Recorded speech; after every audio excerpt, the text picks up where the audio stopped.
So I'm super curious why Ernest Shackleton was so important that you decided to dedicate an entire chapter out of all the different things you can talk about in your life and your business to this guy. So maybe break it down.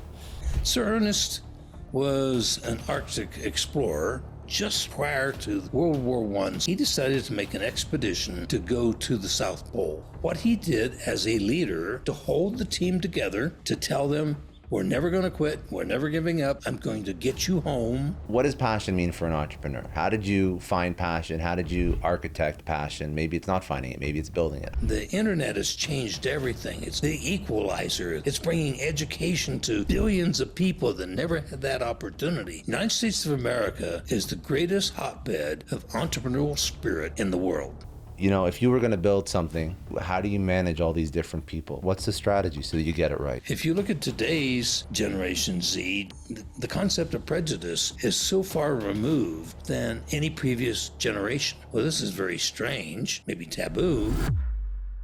Welcome to Success Story. I'm your host, Scott Clary. The Success Story podcast is part of the HubSpot podcast network. HubSpot is a huge supporter of the show. I'm a huge fan of HubSpot, not just because they support the show, because they support entrepreneurs. And if you are an entrepreneur, you have some problems that a lot of entrepreneurs have. Productivity. And it's not a secret. It's nothing to be ashamed of. You're not the only one that has this problem. And why do we have this problem? Well, all the tools and the tech that we're using, they're massively overcomplicated. We have tons of time-consuming tasks. Our teams are not getting the information they need to close the deals, connect with customers, whatever it is. As entrepreneurs and our teams, we all have productivity problems, but HubSpot's customer platform truly helps. It was built to save time and make your job easier so you can get back to building your business. No more hours wasted on time-consuming tasks. No more chasing down prospect info if you're trying to close someone. No more one system for this, another system for that. HubSpot can help you find leads, reach prospects, deliver the insights you need to convert them to customers all in one place. Plus, HubSpot AI can literally do more work for you so you can focus more on scaling your business because HubSpot knows you have massive growth goals and they're here to make your productivity problem go away. Visit HubSpot.com to learn how they can help you grow better.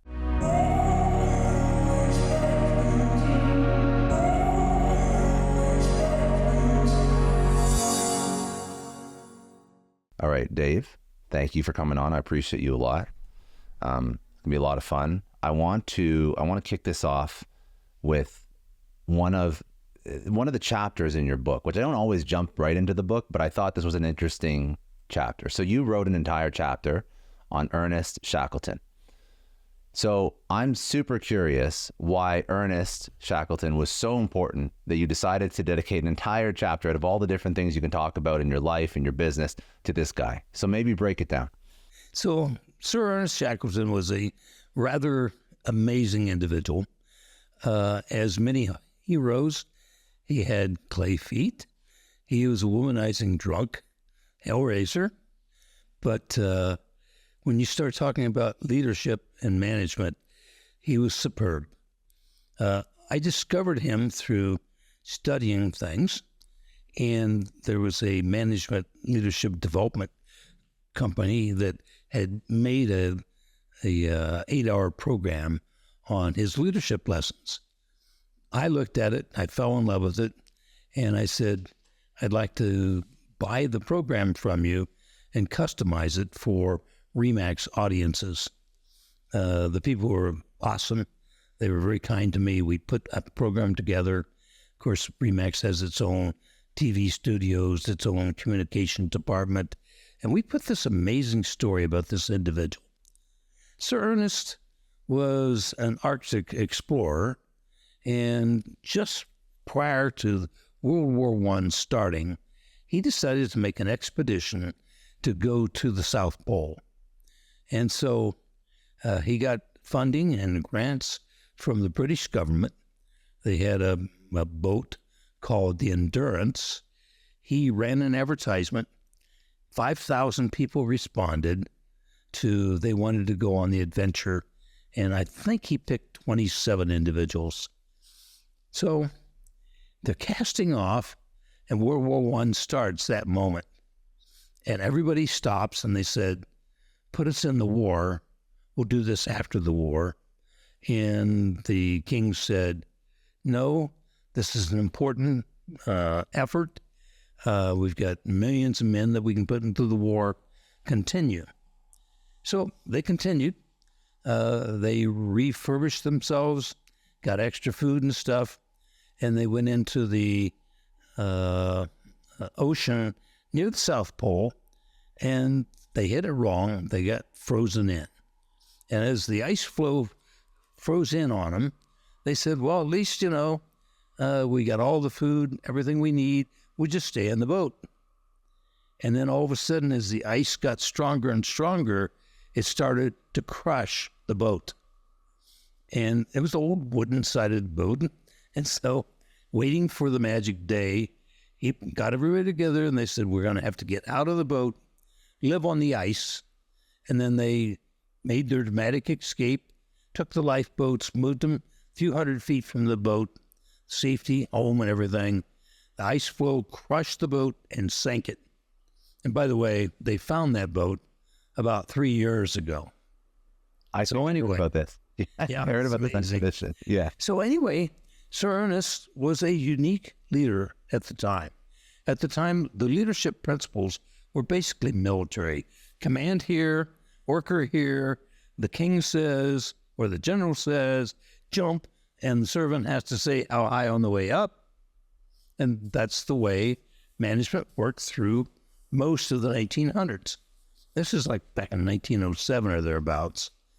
It was a strange event in that Sir Ernest was one child, a son, with, I can't remember if it's 6 or 7 sisters. He was heavily influenced as the only boy in a family of 6 or 7 sisters. And today we talk about the difference between male leadership and female leadership.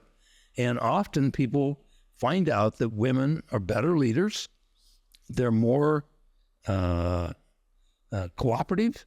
They rule by consensus. They give everybody a chance to speak and give their ideas. And it's kind of a democracy, but we all get something to say about it and we move forward. So he's put in this desperate situation. There are no telegraphs, no radios, no anything. It's 100% dark 6 months out of the year. The only food source they've got is occasionally a break in the ice where they can eat walrus and fish, penguins. So they had some stores with them. And when the story was over, the end of the story, he knows they're dying. They get in this lifeboat with 2 or 3 other individuals, and they sail with nothing but a compass heading, and they go to a whaling station 700 miles away. Plus or minus 0.5%, they would have died. They hit the island, and they lived. They get the rescue effort. They come back, and every single man came back alive. In their diaries, every man said he was the greatest leader they had ever followed. In his diary, he said, I hated half of them, and I just wanted to shoot them, but I had to keep them going. And this story, in this chapter, which is, 50 or 60 pages, is what he did as a leader to hold the team together, to be optimistic, realistically, to tell them, we're never going to quit, we're never giving up, I'm going to get you home. And the fact that every single one of them wrote in their diaries later that he was the finest leader they ever followed in their life.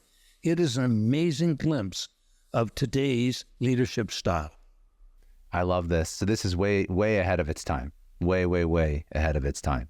But you look at your background. So you were, maybe give me just, because I know that you came from the military, and I'm also curious how you led such an incredible organization, and you were a forward-looking leader, but you came from that same military background, albeit, several years later, but still, you are also from a time when there was still a very strict hierarchical leadership. But the way that you built Remax, I think that you were very forward looking, and that's why you speak about this story in your book, because this is like the way that you lead, the way that people should lead. So maybe speak about some of the influence that the military had or didn't have on how you built the company. Well, Scott, I grew up on a farm in Marion, Indiana. It's a farming community. My parents had 40 acres that we sharecropped out, and they had small construction business. And I was adopted. My stepfather was an engineer, graduated valedictorian of his class in Purdue in 1944 or whatever it was. He's a fine gentleman. He's always kind and caring to me. My parents never understood me. I think that I was probably ADD. I was pretty smart, but I was not into studying. And Mommy and Daddy said, "You're going to college." And so I went to college and I failed out. And Mommy and Daddy weren't there to tell me, sit down, shut up, and study and get your lessons done every night. And fortunately, I discovered fraternities and girls and a little bit of beer. And, well, the rest is history. And it didn't work. And what ended up happening was I was smart enough, but I didn't have the goal. I didn't go to college like some lucky people would say, I want to be a doctor. I want to be a lawyer. I want to be a nurse. I want to be a businessman. I just wanted to be rich. So if I can digress 1 second, and this puts this whole story into perspective. I'm 6 years old, standing in a cornfield, Marion, Indiana, and I looked at my father and I said, "Dad, why do we live in a place like Marion, Indiana? It's muddy. It's ugly. There's nothing here. Animals. The only thing we have are rabbits and squirrels. Why don't we live someplace nice?" And he said, "Well, son, my parents and their grandparents were born and raised in this county, and that this is our community, and this is our church. These are our friends, and this is where we live." And I said, "Dad, we went to California on vacation. It was beautiful. The ocean is amazing. We went to Arizona. We went to Florida. These are beautiful places. Why don't we live there? We can have church and friends and family and everything and live in a beautiful place." And my father, very kind man, we had an amazing relationship. And he looked at me and he says, "Son, you live in my house, you eat my food, you'll do exactly what I tell you until the day you turn 18. When you turn 18, you're free. Do whatever you want." And I looked at him at that age and I said, "Dad, I want to be a soldier. I want to be a pilot. I want to skydive. I want to scuba dive. I want to hunt animals all over the world. I want a life of adventure. I want to go look for sunken treasure. I want to do all these things. And you can't do them in Marion, Indiana." On my 18th birthday, I sent my dad from a place called Vietnam a letter. And I said, "Dad, there's tanks, there's helicopters, there's actually tigers in the forest, and there's big snakes. And this is a hoot. This beats the hell out of Marion, Indiana. I ain't never coming back." And then I went off to the strangest life you could ever live. I've done 5,000 scuba dives. I've got thousands of hours. I own my own jet fighter airplanes.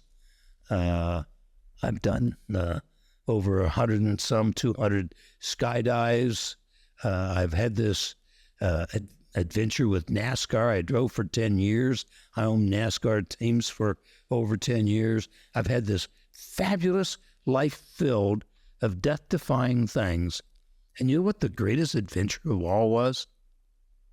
I started Remax with no money, one employee, and the next 51 years built one of the largest, most successful franchise organizations in the world.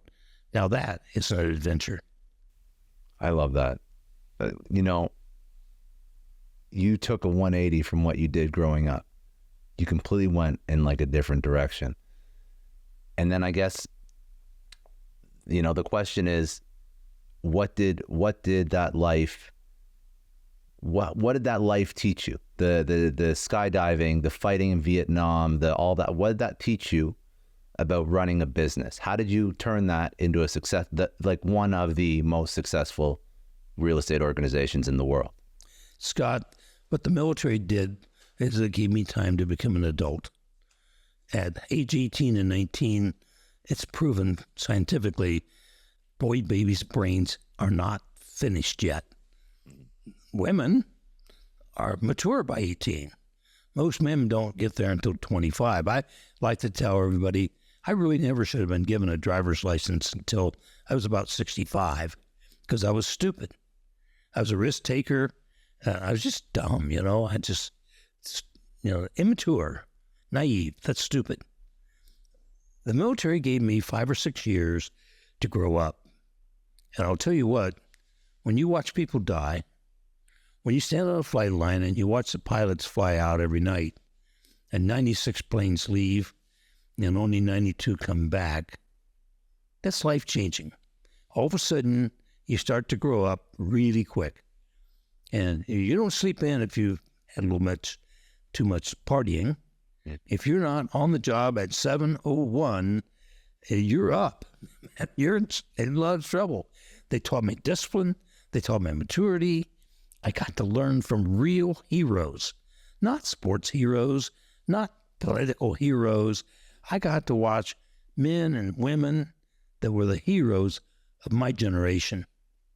And we were in an unpopular war in an unpopular place. And I got to watch the sacrifice, the humility, the leadership, and to some extent, bureaucracy. And that gave me the 6 or 7 years of extra maturity that when I started RE/MAX, I had life experiences very few people have ever experienced. When you look at starting RE/MAX, you speak a lot about how people have to find their why. How did you know that real estate was your why? I was broke. I was an enlisted man. Yeah. I worked 3 part-time jobs in addition to the military job when I was stateside. I got enough money to buy a $10,500 house. Today that would be probably $250,000. I flipped it in 5 months and I made $5,000. It was more than my military and 3 part-time jobs for a year. And the die was cast, so I started buying and selling houses.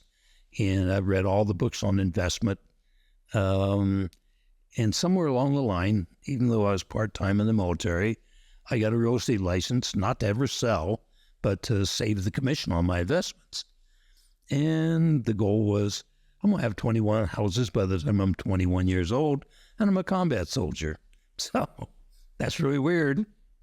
And when I went off to war, my young bride, she was left at home with a child or 2, and she had to manage these properties, and it all worked out. So I fell in love with the real estate industry, and by mistake, I looked around my office, all these losers. The real estate business is 80% losers. And I looked at these old people. Scott, they were old. They were 40 and 50 and 60 years old, and they would find a deal once every 4 or 5 months. And I'm thinking, well, I'm a young, hard charger. I can change the world. And the rest is history. I did. I love that. And you think like when you got into real estate, you just wanted to disrupt. I mean, do you think that there's still that amount of opportunity in wealth building and disruption in real estate when you fast forward to 2024 is when you started? Scott, the real estate industry is in upheaval right now. I know. It's a very cyclical business. We've been through 9 presidencies.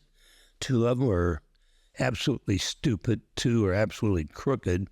2 or 3 of them were halfway decent, and the rest I don't care about.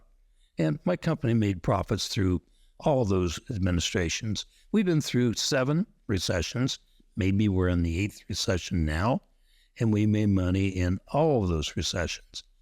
And so you deal with the hand that's been dealt to you, and you find a way to adapt.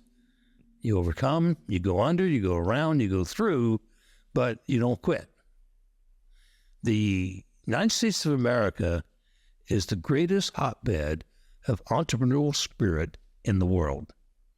And during the pandemic, we've had a revitalization of people who are sick and tired of the old way, don't want to work for the man, that want to say, well, I'll branch out and do my own thing, and I'll give it a try. So our economy is made up largely of the United States government, which throws money down the toilet, bureaucratic, worthless. And then you have major companies, and you see the technological marvels of Apple and Google and Amazon and Microsoft and the changes they have brought about. And then you have normal businesses, big businesses, and then you have small businesses.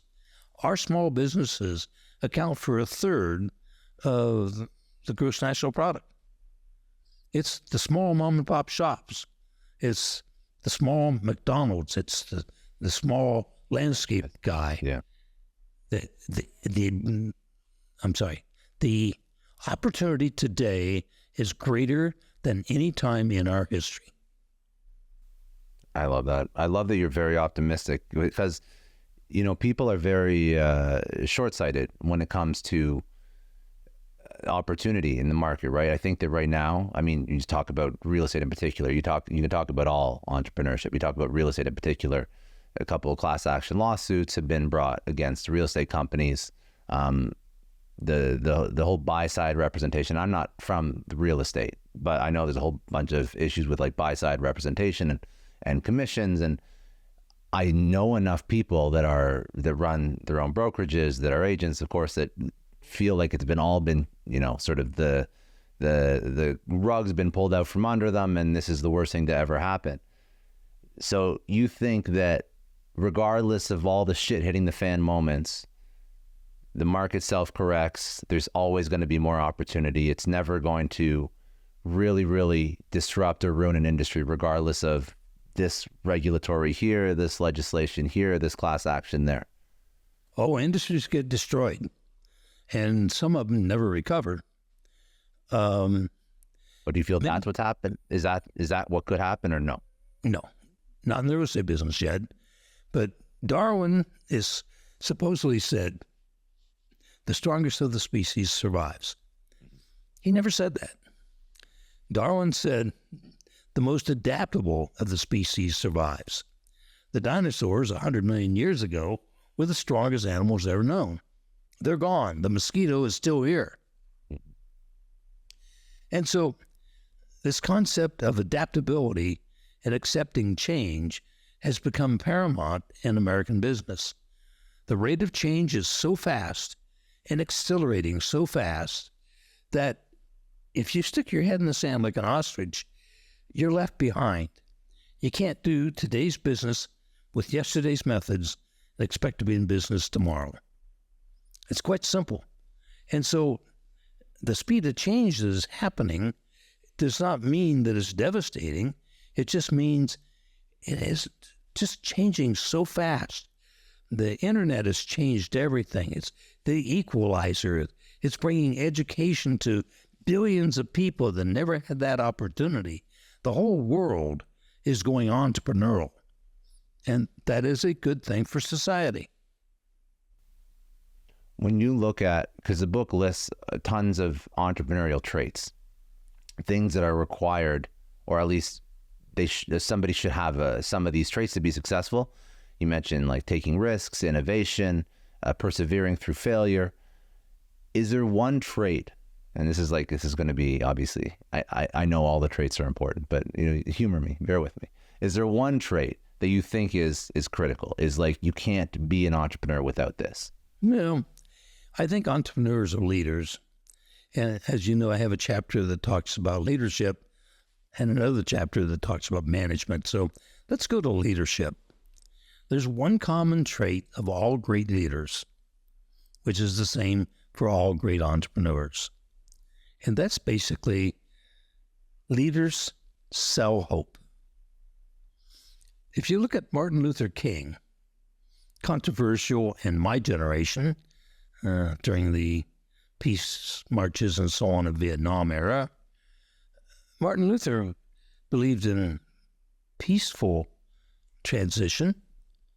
He was trying to sell the idea that black people, brown people, yellow people, and white people and our children could all have a better future because we are equal in God's eye.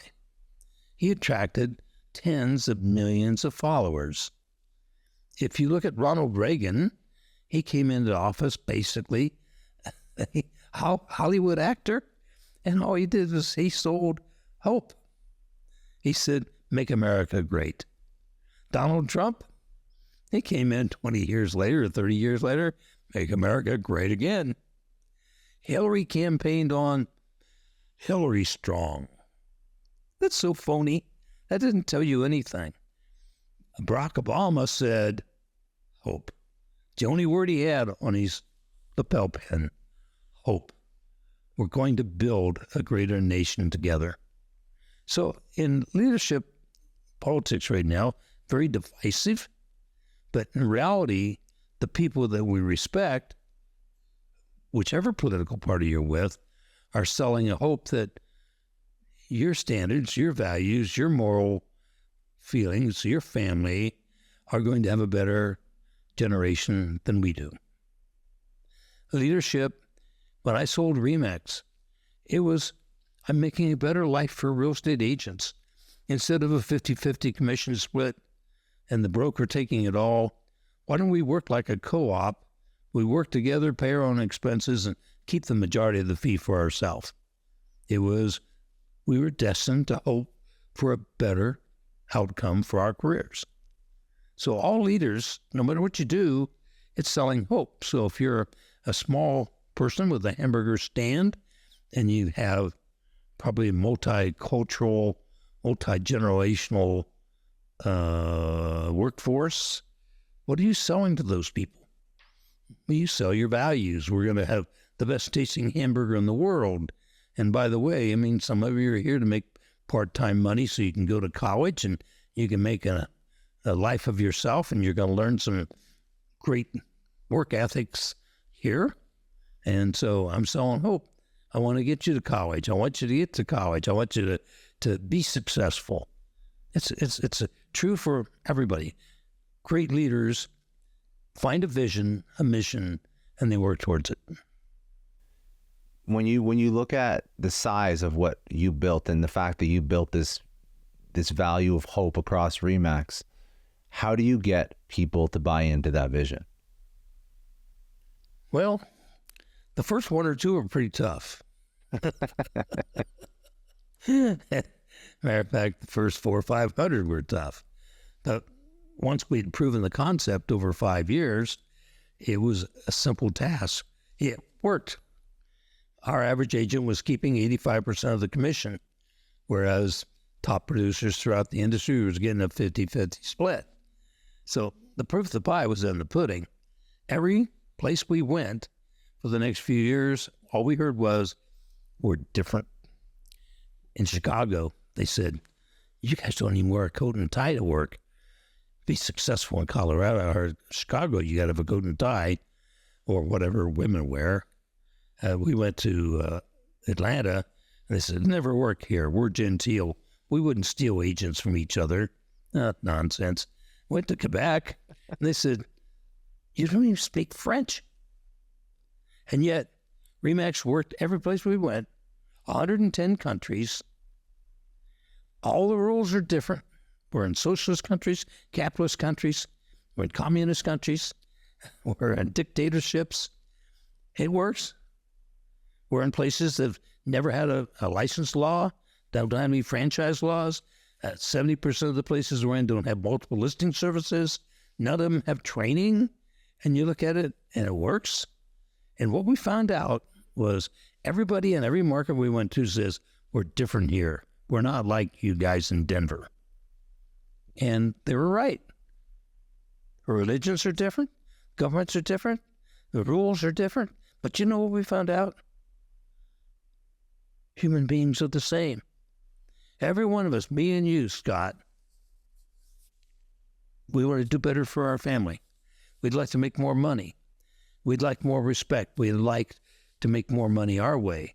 We'd like to protect and take care of our elders. We would like to protect and take care of our children. We would like to raise our children in our home to our moral standards, to our religious beliefs, without the interference of somebody else. And the key to RE/MAX's success is we've never said that the RE/MAX concept and the RE/MAX system is an American concept. Our system is one of, we tried to create an environment in a real estate office where every person there can achieve the ultimate success they personally want. We don't say we want everybody to make $100,000 a year. They don't. They have different drives, different ambitions, different ages, different requirements. What we say is create an environment where people have the greatest opportunity to live up to their achievements that they personally want, not the achievements the company wants. I just want to take a second and thank the HubSpot Podcast Network for supporting Success Story. We're part of the network. If you love podcasts, the HubSpot Podcast Network has other incredible podcasts like Entrepreneurs on Fire, hosted by John Lee Dumas. Entrepreneurs on Fire is one of the OG entrepreneur podcasts. It really stokes inspiration, shares strategies to fire up your entrepreneurial journey to create the life you've always dreamed of. It has unlimited energy, value, and consistency. The podcast is truly for anyone who wants to learn more about entrepreneurship. If you like fast-paced, packed with value stories, this show is for you. John brings on great guests. He speaks about failures, aha moments, what's working for them currently. If you love podcasts, go listen to Entrepreneurs on Fire wherever you get your podcasts. It's very interesting. The shift, it's a shift from company-driven to like human-driven. You're very human-driven because you're focusing on the human first. You're like a human-centric organization. I guess that's why it was successful. But I'm just thinking of other companies that do that well. And I don't know the policies of like the Apples and the Amazons, but you definitely don't hear that from the employees of that company to the same degree. But I think that the aligning the company mission with the human mission, I think that's very important. You know, if you look at my book, there's probably about 25% of it came from the College of Hard Knocks and the mistakes I made and the people that helped me succeed. And I was mentored by so many people. I was given a hand up so often. But if you look at the last 30 or 40 years of American business, it's changed dramatically. If you look at the impact that Apple, Google, Amazon, Facebook, whatever it is, has had on our world, it's truly amazing what they've done. The entire concept of leadership, of groupthink, of servant leadership is changing so dramatically. And Darren Hardy, I don't know if you follow Darren at all, but he's a mentor to me. Strangely enough, at age 21, he was my top agent in California. And now, 25 years later, he was one of the most impressive individuals I've ever worked with. He has a saying that's repeated now. What's your definition of success? I want to do what I want to do, when I want to, where to I want to, with who I want to, and how I want to. That is independence. That is success. Those 5 factors are, I want to do it my way. When, where, what, how, and with whom. And the best companies in the United States right now are those that are preaching that kind of a philosophy. Do you feel like those companies, that the FANG, the Facebook, Apple, Amazon, Netflix, whatever, all those large companies, do you feel like they do it are they world class at doing that? Yes, they're different. Yeah. They're collaborative. They're built on consensus by an entrepreneur that wants to win. If you look at the old military, the general says to the soldier, when I tell you jump, ask how high on the way up. Mm-hmm. If you look at special ops, I don't care whether it's Delta, Green Beret, SEALs, Rangers, or whatever it is, it's an entirely different philosophy. They're usually a tight-knit group, a team of 8 to 10. You may have one officer in the group. You'll probably have a varying group of ages. When you plan a mission, everybody has a voice in the plan. Every single person sits before you're going into this battleground and says, what about this? What about that? Have you thought about this? The lowliest soldier, the least in rank, can look at the general or look at the captain and say, I don't like this. I think we're exposed.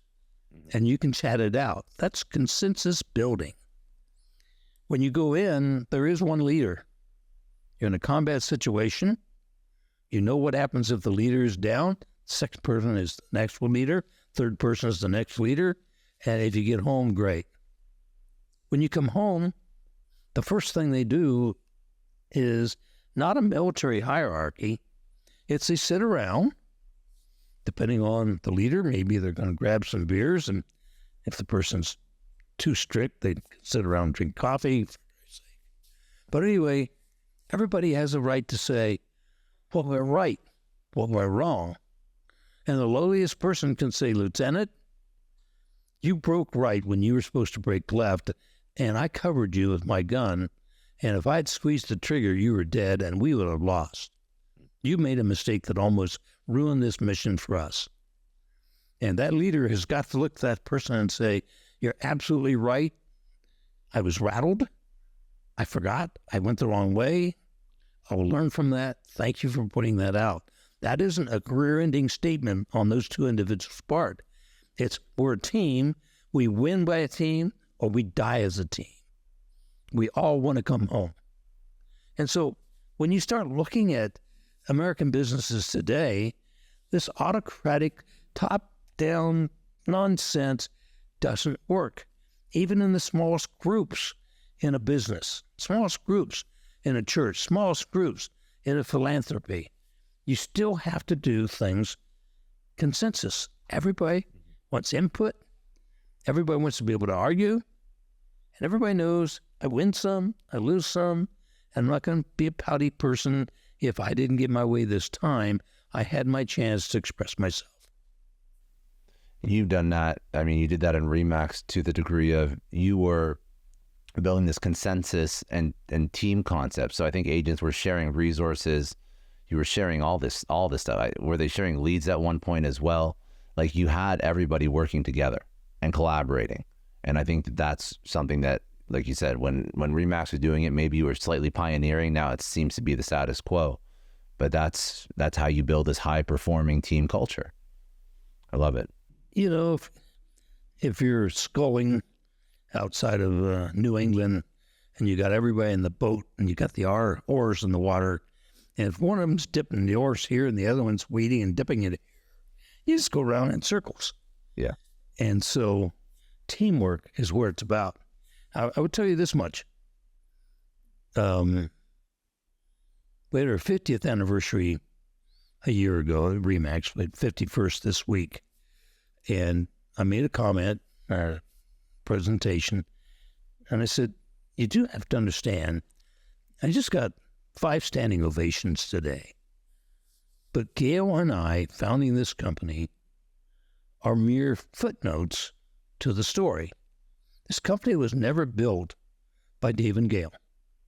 It was built by hundreds of thousands of agents and brokers over 51 years that collectively figured a way to make this thing work together. You build gigantic enterprises with consensus, following a common vision, having a common mission, being proud of what you do every day. and then just accepting the world. It's going to change. You have to be adaptable. In the military world, you plan and you plan and you plan, and the first time a gun goes off, the plan goes to hell. But the fact is, you've planned 30 different plans. What happens? And when that shot goes off and the initial plan A doesn't work, you've already thought about plan B through 35B. Mm-hmm.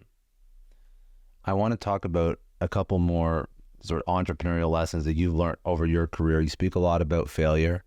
I think failure is really, really an important tool for people. How did failure play its part in your career? What was the failure? What was the multiple failures? I'm sure there was thousands across the career, but pick something that stood out, or a few things that stood out. How did it impact you? When we first started, I was so damn egotistical. My ego was so big, I had the way. And yet the industry tried to kill me. They literally wanted us to fail, because if we succeeded, it meant they had to pay all their top producers more. And they were trying to drive me out of business. And the thing's remarkable is, they didn't need to try very hard. I was succeeding pretty well by myself with all the mistakes I was making. But I will tell you, I want to win. I do not quit. I don't want to fail. And if you want to win bad enough, swallow your pride. And I sat with my teams and I said, what did you like best about the company you worked for before you joined RE/MAX? What did you dislike the most? What do you like best about being with RE/MAX? What do you dislike the most? What do you like best about me, Dave Liniger, as your president and CEO? What do you dislike the most? I'm 20 years younger than all the people I led. And I said, teach me, train me, mentor me to be the kind of a man you would like to follow. Now that hurts, to make yourself that vulnerable and know that you've opened the door to hell and you've said, okay, I know I'm screwing up, but tell me how. And some people are diplomatic and some people are just flat forceful and say, you just don't keep your word. You promised you'd do this and this and this, and you didn't. And all of a sudden you realize, I did talk about that in one of our meetings, and I didn't keep a written record of it, and so it's not in front of me as a to-do list, and so I screwed up. And so most entrepreneurs don't really understand. Your followers will forgive you if you're upfront and transparent and say, I know I've made some mistakes. I don't want to make the same ones twice. Help me here, please. Grow me up a little bit.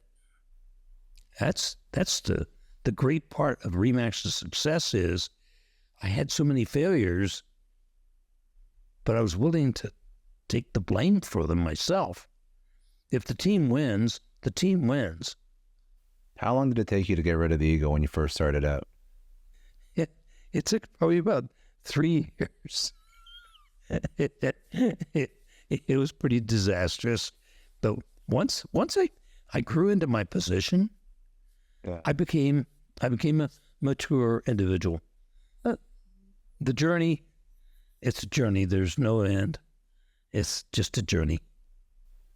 I know. I think it's just smart, very smart lesson, especially for people that are just starting out. Because I think that, the first version of building your own thing for many entrepreneurs, they all think have everything figured out. They think they're, they think they're like God's gift to business, and they probably had some success, and they probably, whatever, they made some money in their career, and then they start to build, and I think the life slaps them in the face really quick. So I think, can I give you a little interesting tidbit? Yeah, of course. I'm reading this the other day. It says, do you know what the average age of a person starting their own business is?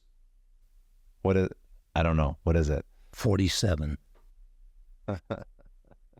Everybody thinks... Not a Stanford dropout? No, everybody thinks that Bill Gates, started Microsoft when he was 20, and Facebook was started by such and such and all that stuff. The typical entrepreneur comes through life, learns life lessons, watches the idiot bosses he works for, and at some point he or she says, I can do this better than you can. You're an idiot.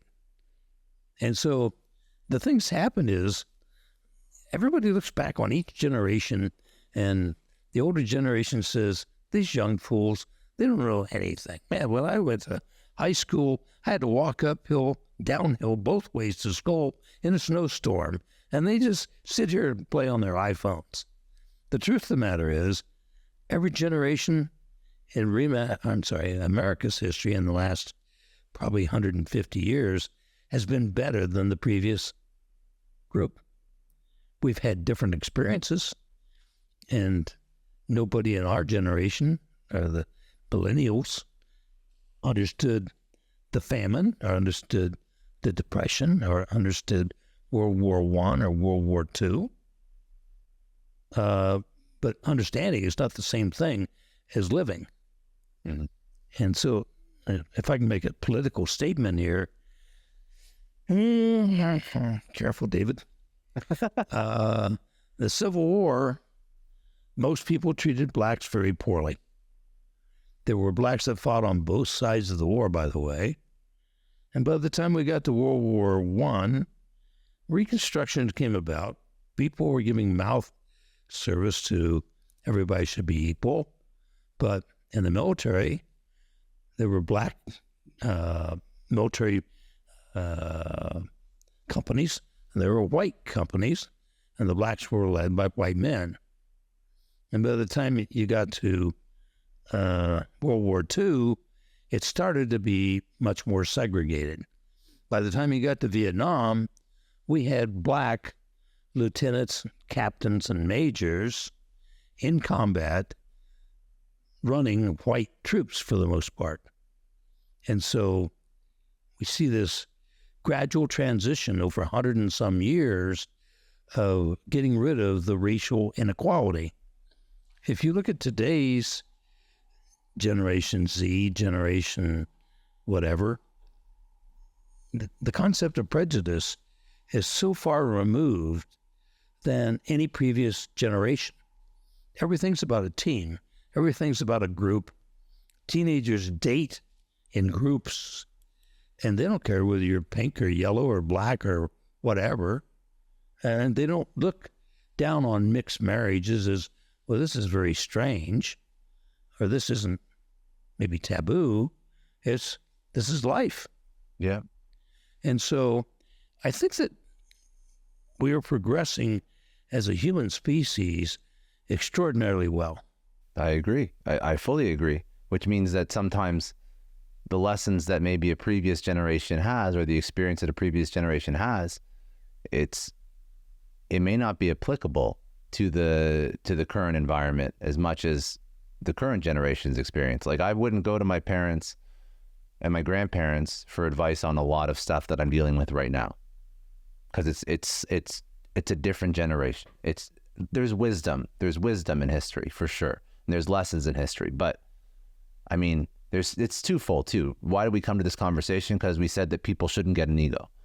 So you can't have an ego. You can say that, listen, I've lived and learned experience, and I know a little bit, but you still have to humble yourself when you're building anything. So you don't know more. It's not like, yeah, maybe you know contextually more relevant information than your parents or your grandparents, but it doesn't matter. It doesn't mean that you're still going to be flawless as you build something. You still have to humble yourself regardless, even if you are a more forward-looking generation or individual. I mentioned in the book a lesson I learned from Darren Hardy, and that is, this is the first time in history that we have 5 generations working in the workforce at the same time. Yeah, we still have the matures that were born before World War II ended. Then you got the baby boomers, and then you got the millennials and the X-gens and whatever. You got 5 distinct working groups, and the 2 youngest ones now make up 50% of the workforce. And so all 5 have common things that you lead from, but all 5 are unique to their generation. And so today's leader, whether you're a young person, 27 years old, managing people who are 70 years old to 18 years old, or whether you're a 65-year-old, reversing that, you have to be cognizant of most people have common traits that they want to work towards, but they have common or they have uncommon disparities of how to get there. This is a unique leadership error, never occurred in history, ever. That's tough. So to be successful, to build a good business, you got to understand these 5 generations. You know, if you were going to build something, how do you manage all these different people? What's the strategy so that you get it right? I think the strategy is understanding the differences. I think the strategy is you got 2 ears and 1 mouth, shut up. Listen, you know, we recently had a change in CEOs in the RE/MAX organization, and we found somebody I think is delightful. The first 5 CEOs in 50 years were all inborn. We all came from the real estate industry. It was all people that I hired, I promoted, I mentored. And for the first time, we brought an outsider in. And so he was managing a much larger enterprise than ours, 10 times our size. And the board asked him, he said, "What are you going to do your first 100 days?" And he said, "I'm going to listen. I'm not making any proclamations. I'm going to listen to every person I can. I'll meet every person at headquarters. I'll meet the key broker owners and franchisees. I'm going to meet our competitors. And I'm going to use this as a learning period to where I get a firm base of understanding, and then we will start leading." He's doing a pretty good job of it, and he has done the listening, and I'm proud of him for that. But I mean, that's our world, is we must listen to everything around us. The leader is going to have to make the decisions. You can't be a democracy and say, how many people want to give the secretary a $10 raise this week? That isn't, you're abdicating your leadership. But leadership is listen, feel, what's everybody else feel, and then make your plans. I think the last sort of entrepreneurial trait that you speak about quite often is passion. And from what I understand, you're exemplifying passion, because I don't think you've been cut a check in several years now. So, but you're still like, you're still like rolling up your sleeves sometimes.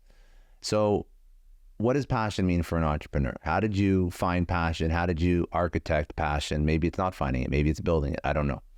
But talk to me about passion.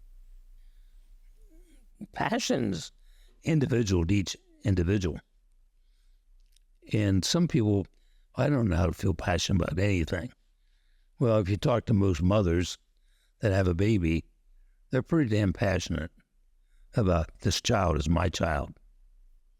And I'm going to give it the best life I can give it. It's a mothering instinct. I have been passionate about what I do since the day I started RE/MAX. I've never done it for the money. Mm-hmm. The money comes. But I had this vision. I thought there was a better way for real estate agents to be compensated, especially the top producers. And so, you know, each person, you have your own vision, you have your heart, you know what counts. So I've been unfortunate to be in a traumatic brain injury hospital, spinal cord injury hospital for nearly a year. I was in a coma for 3 months, and they told me that I could never walk again. And I'm the anomaly. I made it. But my passion was, I know how to win, and I have failed. So I can remember coming out of my coma, 3 months incredible pain, 100% a quadriplegic. I couldn't eat. They had to hand feed me a grape or a little bit of water, and they had a feeding tube in my tummy because I was flat on my back and I would choke to death if I tried to swallow milk. I couldn't brush my teeth, I couldn't shave, couldn't feed myself, could not wipe my own bottom. And I went from being a billionaire, independent, powerful individual to where I was 100% dependent on somebody else to take care of me hour by hour, minute by minute. And my passion was, I'm walking out of this place.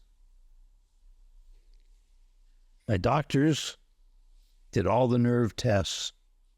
They looked at me and they said, we hope for the best, we train for the worst, and we're going to teach you how to be a quadriplegic and be happy. And I was very forceful with them, a bit foul-mouthed, by the way. And they kept saying, you never walk out of here. Wake up, be realistic, and allow us to help you. And I told every one of them, I said, get this shit straight. I'm going to walk out of this hospital and you can kiss my ass. Well, as it would happen, I had 3 different goal dates. They changed 3 different times. When I went home as a quad. And I said, I'm going to walk. My passion was, I can do this. I went back to the hospital 8 hours a day, 6 days a week, the most excruciating physical therapy you can get. I had the most wonderful service dog that the SWAT team found in Frankfurt, came to me before I could really walk or anything. We learned together. And the magic day came. We had a wonderful dinner at a huge steakhouse, invited 200 people from the medical facility that had been involved in my care. I was in my electric wheelchair, and I said, I owe you an apology. I told all of you, I promise you, I committed. You could kiss my ass and I'd walk out of the hospital, and I obviously didn't succeed. I said, I appreciate the care and everything you did for me. And I said, by the way, I got out of my chair with a cane and I walked across the room. My doctors cried. So passion is this belief of, I can still have a better life. My fallback position was, I watched the wheelchair guys that had their hands and arms used, and they were trying to play basketball, and they beat the hell out of each other. They knock everybody upside down, and the able-bodied nurses had run out, set them back up, and they keep playing ball. I watched them with the ground hockey they were doing with the hockey sticks, beating the hell out of each other. They were still manly men. And I'd made up my mind that particular night, okay, if I'm stuck being a paraplegic, I'm going to be the toughest paraplegic anybody's ever met in their life. And fortunately, I did pretty good. I'm the one in a million. My nerve damage wasn't as extensive as the tests show, and that I have my second chance. But passion is what it's about. I haven't worked a day in my life, period, since I went in the military. I love the military. I love the camaraderie. I love the men and women I served with. When I started the real estate business, I fell in love with realtors. They work hard. 80% of them fail. They're trying as hard as they can. There's no salaries. It's a tough job to break into. Everybody thinks it's easy. It's not. But once you do it and you're providing world-class service, you're in a different fraternity. And so to anybody that's listening to this program, if you're passionate about what you want, if you are willing to die for what you believe in, you won't quit. You only lose if you fold them. That's the lesson. That's the lesson I want everyone to take away, because if people can find that passion in their life where they never work a day and they apply that to their job, their relationship, their health, physical health, mental health, whatever it is, then you can't lose. You can't lose, because that's super. Look at what it's done. Look at what it's done for you. I mean, it's incredible. If you were going to, leave the audience with one last lesson, something that maybe we didn't go into that was important for you, what would you want to leave them with? Something you learned over your career. So, Scott, I was always a kind person, I think. There are people who will tell you I was mean and nasty, and being a fighter, I've been in a lot of fights. I thought I've always been honest and kind. When you go from incredible independence and you remember being a Boy Scout and helping people across the street, or to help an old lady with the grocery bags, and finding a self-worth in, I can give back a little bit. The thing that's most remarkable about becoming a quadriplegic and finding your way back from that was I found out how incredibly kind the everyday person is. You're out in the freeway, you're going into the parking lot, you get cut off, somebody honks their horn and they throws the bird, and you think, you idiot, and you're going to have some road rage here and shoot the bastard. No. Then maybe you catch yourself in a moment of sanity and you say, my wife was in a plane crash, and there's this 18-year-old kid. The plane was on fire and he went in and saved her life. I've never met him and I've never shook his hand. Maybe that was the person. And he's having a bad day, or I'm having a bad day. And what I've found out from going from total independence to total dependence is how kind people are that are dependent. I have gone to the grocery store and struggling with double crutches trying to get a door open, and had gangbangers with their baseball cap on backwards say, "Excuse me, sir, let me help you with your door." That would never have occurred to me before I was the person in need, that this individual that many of us would look down on and say, boy, he's screwed up, but he still had the humanity to say, "Sir, can I help you with your door?" And so, in other words, the message is, the world is so filled with kind and caring and wonderful people. Ignore the slights and the bumps and banging into each other sometimes happens, and be grateful for all the people in the world. I love that. Where can people connect with you? Where can people get your book?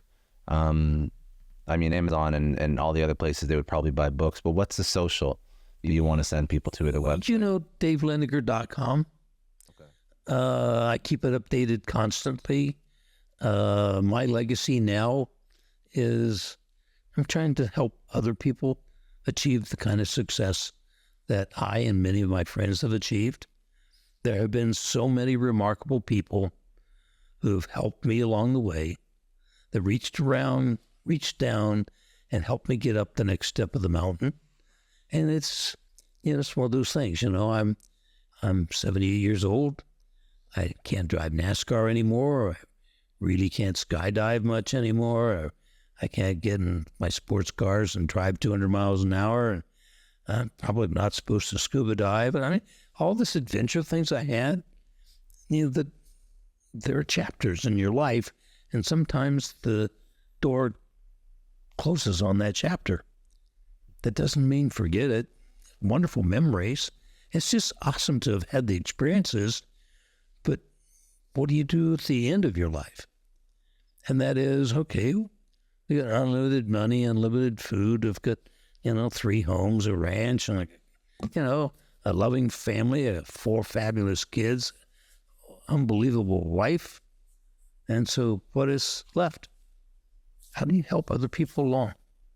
Mm-hmm. How do you help people like they help me? And so the things that I talk about is from the heart, period. Do you know, when you look back, are there any things that you regret? Oh, yeah. You know, when I started in the military, I spent too much time in the military. It was not fair to a young bride with a couple young children. And when I started Remax and I started achieving incredible personal success, well, I had a stay-at-home wife, and her job was you raise the kids until they're adults, and then I'll be a human being and talk to them. And that was not fair to her, and that ended up in a divorce. Not her fault, not my fault, just does happen. So you're going to have regrets in your life. You're going to regret things that you say to people that you should not have said. You're going to regret the way you behaved someplace or the way you reacted to somebody. That's a human being. You got to find in your heart the ability not just to forgive those people that have injured you. You got to find a way in your heart to forgive yourself for being stupid. Because human beings are basically stupid. We come into the world naked, frightened, scared shitless. And we all die the same way. At some point, we do die. But we all start the same place. So I think the most important thing to say is, it's a great life. We have tragedies. We have unbelievable difficulties that happen in people's lives. The vast majority of us, especially in the United States, have an incredible lifetime compared to any other generation in history. It's a wonderful world. If you were going to tell your younger self, your 20-year-old self, one lesson, what would that be? Oh, God. I wish I had paid attention to my parents when I should have.